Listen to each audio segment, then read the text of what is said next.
Canal 9, bonjour. Votre émission hebdomadaire Parlons Politique. Parlons Politique est une émission de décryptage et d'analyse politique avec celles et ceux qui font l'action politique et qui sont au cœur de l'activité politique. Aujourd'hui, nous allons recevoir M. Abdallah Zekri, président de l'Observatoire contre l'islamophobie. Monsieur Zekri, bonjour. Bonjour.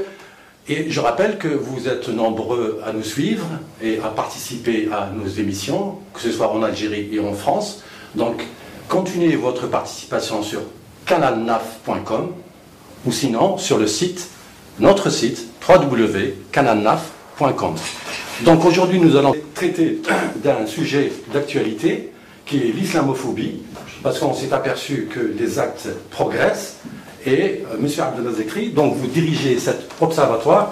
En 2 mots, pouvez-vous nous présenter votre observatoire que vous dirigez? Vous savez, l'observatoire a été créé en 2011, exactement le mois de juin 2011, parce qu'avant l'observatoire, il y avait une commission qui était chargée de suivre ces dossiers auprès du ministère de l'Intérieur avec la délégation victime. Nous avons constaté que ça ne suffisait pas, qu'il fallait un cran dessus, donc nous avons créé l'observatoire en juin 2011. Cet observatoire a pour mission et pour rôle d'abord de recenser tous les actes islamophobes à travers le territoire français, d'analyser les raisons pourquoi, et essayer de suivre les dossiers auprès également de la justice pour savoir les poursuites qu'il faut diligenter à l'égard de ces auteurs. Et je vous dirais que ces actes, malheureusement, progressent d'année en année. L'année 2012, nous avons terminé avec une progression de 28%. Ça parle même de 30 ou 38%. Non, je vous explique. On a terminé avec un chiffre de 28% d'augmentation en 2012 par rapport à 2011. Et effectivement, en 2011, on était à 36%, parce que c'était une période électorale où, pour certains, taper sur le bougnoul peut reporter des voix. Pour certains, naturellement, racistes ou des extrémistes. Il est vrai que les chiffres que je donne, ce sont des chiffres qui sont au-deçà de la réalité. Pourquoi? Pour une simple raison, les chiffres annoncés, il s'agit d'actes pour lesquels il y a eu des plaintes. Déposées. Tout à fait. Voilà. Non, il n'y a pas de problème. Ne parle pas ou, voilà. Ou que les gens ne déposent pas plainte. Voilà, il y a ça, il s'agit de plaintes déposées de 100 actes, mais malheureusement, les nôtres, ils n'ont pas la culture d'aller porter plainte à chaque fois qu'ils sont agressés ou qu'ils sont victimes. Donc il ne va pas porter plainte. Pourquoi? Parce qu'ils disent que c'est une perte de temps. Deuxièmement, parce que ça n'aboutit jamais, et effectivement, ils ont un petit peu raison. Donc, les chiffres réels, c'est les chiffres que nous analysons avec le ministère de l'Intérieur sur des chiffres réels. Mais la réalité, elle est malheureusement plus grave. L'observatoire, il est lié au CFCM? Lié au CFCM, il est rattaché au CFCM. Voilà, parce que je suis un élu du CFCM au Conseil d'administration national. Mais il y a d'autres organismes qui s'occupent aussi contre l'islamophobie. Vous avez un organisme qui est pratiquement gouvernemental, et vous avez aussi le centre ou le conseil contre l'islamophobie. Oui, vous avez 3 organismes qui essayent de faire remonter l'information. Voilà, il y a d'autres organismes qui essaient de faire remonter, mais je dis, il y a plusieurs personnes qui se trompent. L'Observatoire national contre l'islamophobie au CFCM, c'est un organisme indépendant. Il ne dépend pas du tout des pouvoirs politiques français. Nous sommes indépendants et libres. Donc on n'est pas nous travaillons en collaboration, il est vrai, avec le ministère de l'Intérieur pour échanger les chiffres et le suivi, parce qu'il faut quand même qu'il y ait l'État qui est responsable de ces actes, qui puisse également donner des chiffres. Maintenant, vous avez le CCF, vous avez d'autres organismes qui, eux, travaillent également de leur côté. Il n'y a pas, malheureusement, il n'y a pas une coordination permanente parce qu'on ne voit pas les choses de la même manière. Et au juste, c'est quoi l'islamophobie? Vous savez, l'islamophobie, c'est tous les actes qui sont commis contre l'islam et contre les musulmans. Et des actes, ce qu'on appelle anti-musulmans. Ce sont des gens, je vous cite par exemple le cas de la mosquée de Poitiers quand elle a été occupée. C'est la première fois où un groupe identitaire d'extrême droite monte sur un toit où il dit il faut faire la guerre aux musulmans. Donc c'est un rejet. Et au-delà des têtes de cochon, des tags nazis, parce que non seulement les mosquées sont taguées, les cimetières également. Et ce qui est grave, ce sont des cimetières où il y a des tombes de musulmans morts pour la France. Première et Deuxième Guerre mondiale qui sont souvent tagués avec des tags nazis. Et ce qui est grave actuellement, c'est sur Facebook, sur Twitter, etc., sur tous les réseaux sociaux où on lit les musulmans, il faut les exterminer, les musulmans, il faut les chasser, les musulmans, il faut les brûler. Alors, jusqu'où peut-on aller dans cette rage et dans cette stigmatisation de l'islam et des musulmans? On se pose la question. Donc, le pouvoir politique en France ne bouge pas. Le pouvoir On a politique... l'impression, par moment, je prends l'exemple des pains au chocolat, Oui. en pleine campagne présidentielle. Donc voilà un homme politique qui fait de l'islamophobie aussi. Oui. Est-ce qu'il n'y a pas une certaine connivence du politique ici en France, et en même temps, vous n'avez pas, ou il n'y a pas de représentant de cette communauté musulmane, à part vous, hein, puisque on voit que vous participez à des débats et vous dénoncez, mais j'ai l'impression qu'il n'y a pas un représentant ou une voix qui peut fédérer toute cette communauté pour justement dénoncer tous ces actes-là. Oui, il est vrai que, par exemple, au CFCM, au l'Observatoire national, ça fait 1 an que nous demandons à tous les présidents des CRCM, les conseils régionaux, oui, de désigner en leur sein un correspondant de l'Observatoire afin qu'ils suivent au niveau régional. Malheureusement, il y a quelques régions qui ont répondu et d'autres qui n'ont pas répondu, au point où, le 16 mai, nous avons une réunion à Paris avec les 25 responsables des régions, avec un représentant du ministère de l'Intérieur et avec un préfet délégué interministériel sur ces actes-là pour mettre en place une structure qui pourra à l'avenir... Une autre structure? Non, la même structure. La même structure. C'est-à-dire la renforcer. Oui. Elle sera naturellement sous l'autorité de l'Observatoire, avec un correspondant sur place, mais la renforcer afin qu'ils puissent, eux, dans leur région, mener des enquêtes. Parce que très souvent, il y a eu, par exemple, dans la nuit de samedi à dimanche, une mosquée en construction qui a été taguée, où il y a eu des inscriptions, les Arabes dehors, dégagés, Front National, tête de cochon, etc. Et ça s'est passé, je pense, dans la nuit de samedi à dimanche. On a appris cela uniquement dimanche. Et je l'ai appris par quelqu'un, un musulman qui passait par là, qui a vu. Donc ce n'est même pas les autorités qui nous ont informés de cet événement. Automatiquement, c'était 22 heures, il a fallu que j'appelle la préfecture à 22 heures, de déranger la personne du cabinet pour avoir des éléments afin qu'on puisse faire naturellement une déclaration et dénoncer ces actes. Malheureusement, ces actes augmentent. Selon vous, donc, le principe de la laïcité, qui est normalement garanti par la République, est remis en cause, puisque la laïcité, par définition, est un espace où il y a un respect des uns et des autres, et on respecte la confession de chacun des citoyens. Est-ce que ce principe, il est mis en cause politiquement, puisqu'on entend aussi ce gouvernement, il est en train de préparer une nouvelle loi concernant le voile, donc elle est où la limite? Elle est où la limite, justement, de ce pouvoir politique? Elle est où la frontière? Vous savez, la laïcité, c'est un espace qui permet, comme vous dites, aux uns et aux autres de pratiquer leur religion en toute liberté, dans la dignité. Très souvent, on nous reproche de ne pas respecter la laïcité. C'est faux, c'est eux qui ne respectent pas le problème de la laïcité. Le pouvoir, que ça soit de droite ou de gauche. Parce qu'on passe le temps à nous dire, vous, musulmans, vous ne respectez pas la laïcité. On respecte la laïcité. C'est eux qui ne veulent pas respecter la laïcité. L'ingérence, par exemple, dans le culte, c'est un non-respect. Concernant cette loi, on veut créer un observatoire de la laïcité. Bon, quand on crée pourquoi on a voulu créer un observatoire de la laïcité? Nous avons eu une rencontre vendredi avec Manuel Valls, avec le ministre de l'Intérieur, donc il y a à peine 4 jours. J'ai dit au ministre de l'Intérieur, clairement, chaque fois qu'il y a un homme politique qui s'attaque à l'islam ou stigmatise, les actes augmentent. Parce que ceux qui commettent ces actes, ils disent, vous voyez, le premier flic de France est d'accord avec notre analyse. Donc, il faut continuer à attaquer. C'est ce qu'on a appelé à un moment donné, les hommes de droite ou de gauche, une France décomplexée. Et cette France décomplexée a amené ces actes à augmenter. Aujourd'hui, ce qui me gêne dans cette nouvelle proposition de cet observatoire sur la laïcité, c'est qu'on veut faire une loi. Pourquoi? Et on a expliqué au ministre, il y a une dame qui porte le voile, qui était une nounou dans une crèche, Babylou. Oui. Cette dame a été licenciée, elle est passée devant la justice française.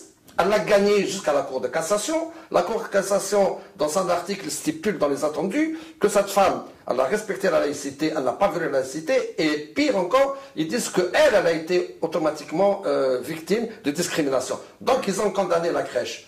Partant de là, le ministre de l'Intérieur et ceux qui sont au pouvoir, dans la mesure où leur propre justice les a désavoués, ils veulent faire une loi pour une femme.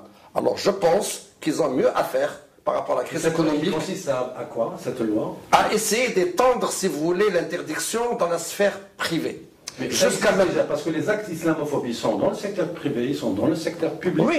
Et donc, avec cette loi, ça veut dire quoi? Ça veut dire une femme voilée, qui ne peut pas travailler chez elle. Travailler chez elle, garder des enfants. Alors, aller dans un service public. Alors, moi, je pose la question aux femmes qui gardent les enfants chez elles. et qui ont la croix de Jésus dans le mur, et qui garde un enfant musulman, un enfant juif. Donc elle aussi, oui. Elle montre la croix. Et celle qui prend des bébés sur ses mains, les secoue, et qu'elle a la croix qui descend, ou bien dans les oreilles, elle a une croix. Là aussi, il y a un problème à ce moment-là. Qu'est-ce qu'on va leur interdire tout?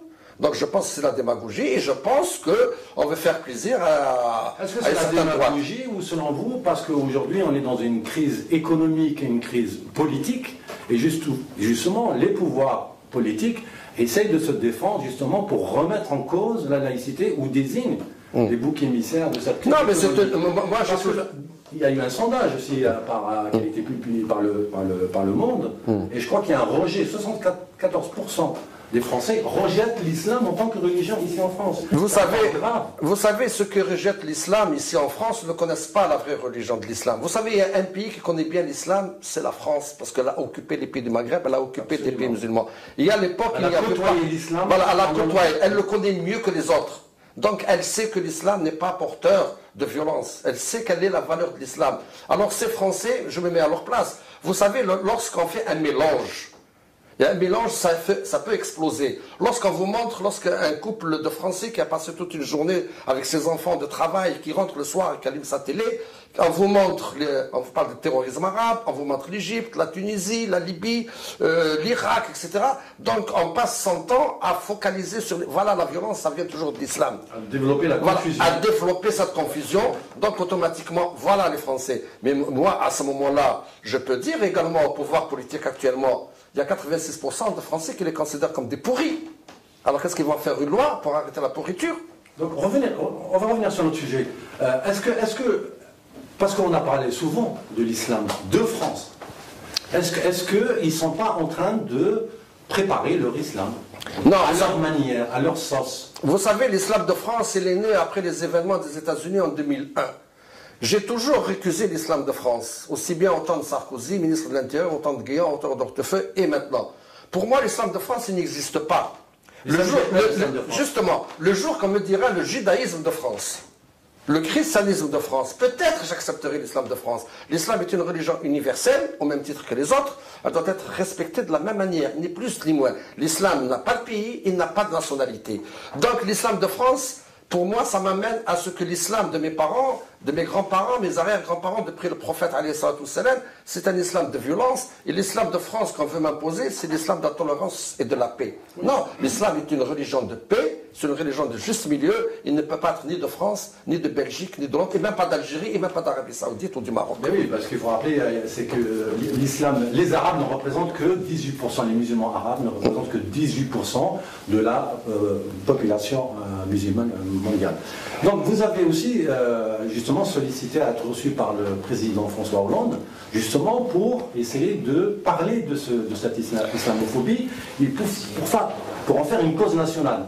Donc, est-ce qu'on vous a entendu? Est-ce qu'on vous a reçu? Qu'en est-il par rapport à votre démarche? Écoutez, c'est suite à une rencontre avec le Premier ministre à Matignon, avec le président du CFCM, M. Mohamed Moussaoui, à la sortie de Matignon, j'ai fait un appel en demandant à ce que le président de la République fasse une déclaration solennelle pour dire que le combat contre l'islamophobie et les actes anti-musulmans, c'est une cause nationale. Pourquoi j'ai demandé ça? Parce que j'ai constaté qu'il a fait la déclaration concernant la communauté juive.